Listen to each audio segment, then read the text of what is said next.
Hello. Is it too late to plant potatoes in your garden? Absolutely not. And today I'm going to show you one of the easiest ways I know of growing potatoes. I'm Ruth Zorab and this is Byther Farm.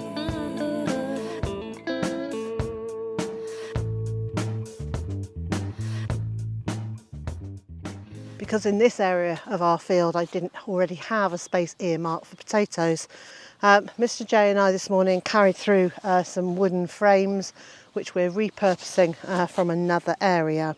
And the only reason that we're using the frames is so that when we come to mowing the grass around it and we want to trim neat edges, we've got an edge to trim up to, and so there's no concern about the strimmer just trimming our vegetables away. So last year I just put potatoes straight onto the ground and put hay over the top of them.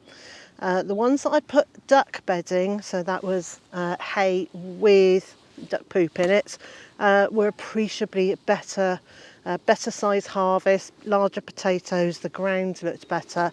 So all round my decision this year is to put something down first. I thought this year I would do another experiment and use 3 different types of material below the potatoes, and then I'm going to use the same over the top to have a look and see whether what's under the potatoes will make any difference. So in the centre here I've put some used sheep bedding. This is mostly hay, but it has got a bit of straw in it. It's out of the sheep's stable. Do they have stables? The sheep are in a stable, so it's out of there. And I've just put a row down the middle. And on this side I'm going to use used duck bedding, and these are the wood shavings that have been in the duck's house. They've been stacked for about a year, so they've really started rotting down quite nicely. So that will go on that side, and on that side I'm going to use compost. So that's going to be green waste compost. It's very similar to what you would make at home, but I have bought some in, so I've got some bought in pretty rough, pretty chunky compost that will go down on that side. So here we go. I love this tipper truck. Actually, I'm going to tip it this way because it covers a bigger area at a time.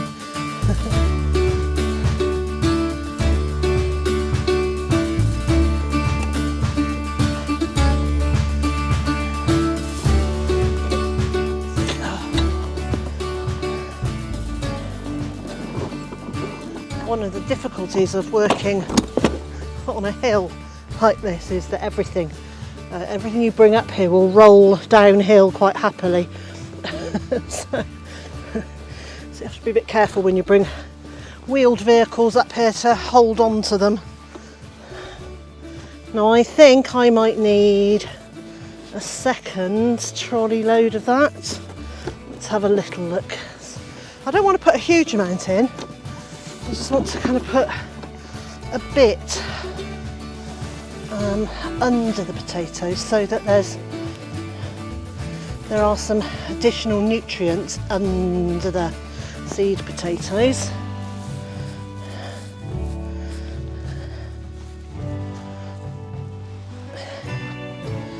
Huffing and puffing doing this because it's actually quite hard work.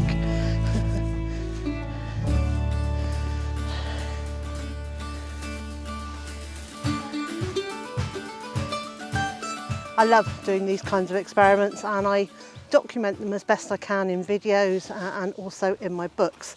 I'm really pleased to say that my new book, The Seasoned Gardener, is out now, and it can be ordered direct from my website at bytherfarm.com/books. It's available in bookstores and also at most online retailers.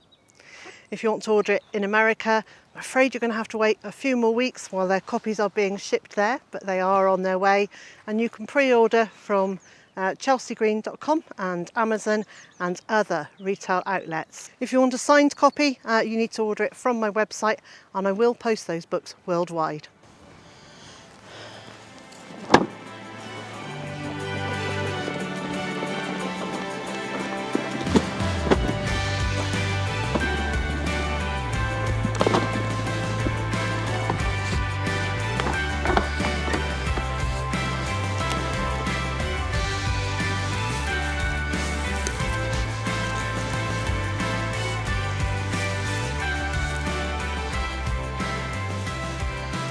So there we are, the three areas are now ready. The seed potatoes I'm going to use are ones that are left over from last year's harvest. So that will be a mixture of rocket and Pentland javelin.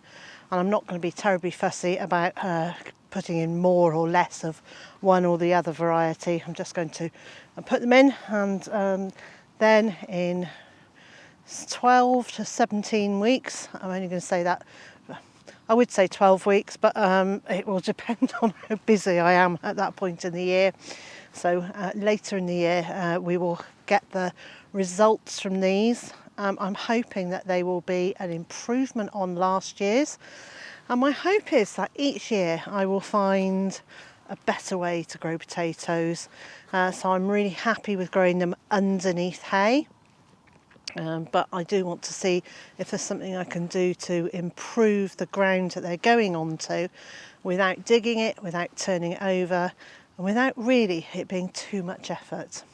I have got plenty of seed potato, and so I'm going to put them in about 16 to 18 inches apart in the rows up that way, and I'm trying to space them evenly across the area here.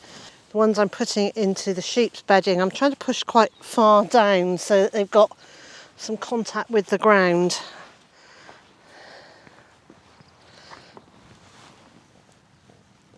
Here we go. So now I'm just going to work my way up along the bed. These seed potatoes haven't chitted. In fact, they've started regrowing and sending up pale shoots. You've got two options. You can either use them like that, or you can break those off and let them start again. I'm just going to use them as they are, and and hopefully that will all be fine. The wonderful thing about potatoes is that they will grow very readily. You don't need huge potatoes. You really don't need huge potatoes as seed potatoes. About the size of an egg or a little bit larger is perfect. I'm pulling these dandelion flowers out so that they drop their seeds on the main lawn rather than in this bed. Here we go. 1,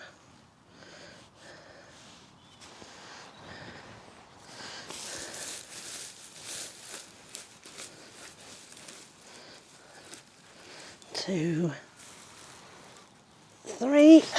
That's all the seed potatoes in. There are 8 down this 12-foot length. So I'm thinking that makes them about 18 inches apart, if I've done my maths right. So some of them definitely look a little bit closer than others, but it's approximate, and that will do for me. And the next step is to cover them over, and we've got some used hay, some old hay that's it's got moisture in it, and it's absolutely no good for giving to our animals or even to use as bedding for the animals. So I'm going to use it on here, but you could be using compost, whether that's homemade or bought in. You could use straw, you could use animal bedding from small animals, you could use chicken bedding, but do make sure that you've let that sit for 12 to 18 months before you use it.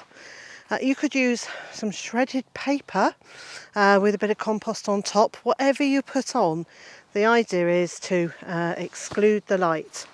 And then as the season goes on, you're going to want to add more covering, more mulch over the top of it.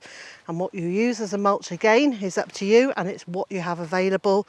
And the aim is to exclude the light from the tubers as they're developing, so that they don't get green. One other word of caution, although it's mid-April and the sun is glorious today, we are due frost, and in this area we get frost right through until maybe even the first or second week in June, and you will need to keep an eye out to protect the leaves of the potatoes as they come through. So you can just earth them up or hill them up, depending on what you want to call it, and for me that will be just adding more mulch on.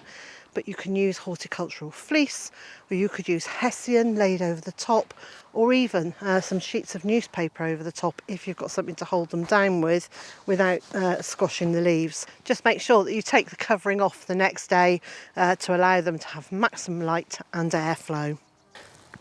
Thank you for bringing this down. That's okay. So I just want to put a layer. I mean, it's a windy day, and one of the things people often ask me is, doesn't the wind blow it away? And I think the thing is, if you've got enough of a layer on, I mean, if the layer's too thick, the potatoes struggle to come through. But if it's thick enough, it won't blow around everywhere.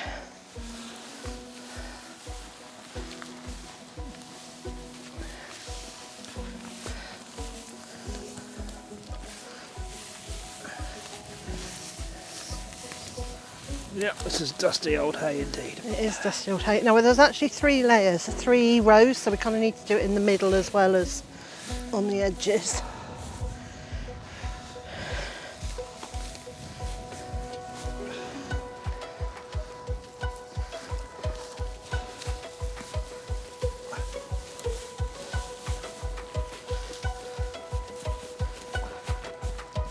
Well, that hasn't taken nearly as much hay as I imagined it would.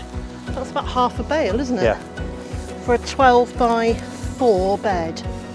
And that's with quite a thick layer of hay, really. Well, that's okay. If we leave the rest of the hay on that pallet base at the end there, then when we come to topping up, I've got it there. In fact, I'm going to run some more just down the middle at the far end, because it doesn't look to me like there's as much over the middle one as there is over the ones at the sides. Here we go.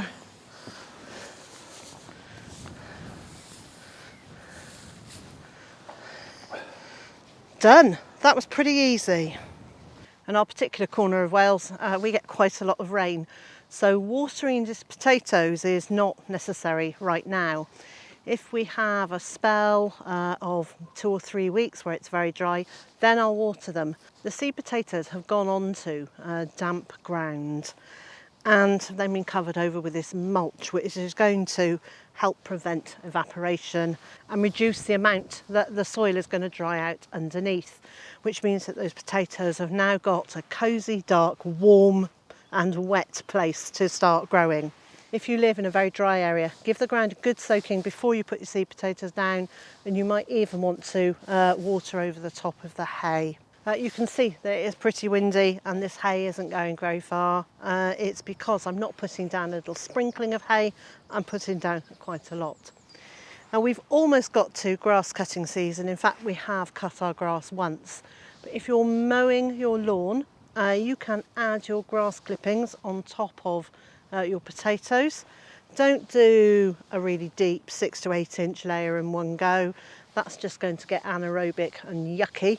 But you can put a sort of 2-inch layer easily over the top of your potatoes each week or each time you mow your lawn to build up that layer of mulch. But one word of caution: if you treat your grass with any chemicals, like a selective weed killer or a feed or anything like that, wait about 3 weeks or 3 cuttings before you then use the grass on your potatoes, because you don't want the chemicals that you've put on your grass to go onto your potatoes and stop them from growing. And there you have it. The easiest way to plant potatoes is on top of the ground and to layer mulch of some sort over the top of it. And if you want to see the results from our potato growing last year, I'll leave a link on the screen, and if you click on that, it'll take you straight through to that video.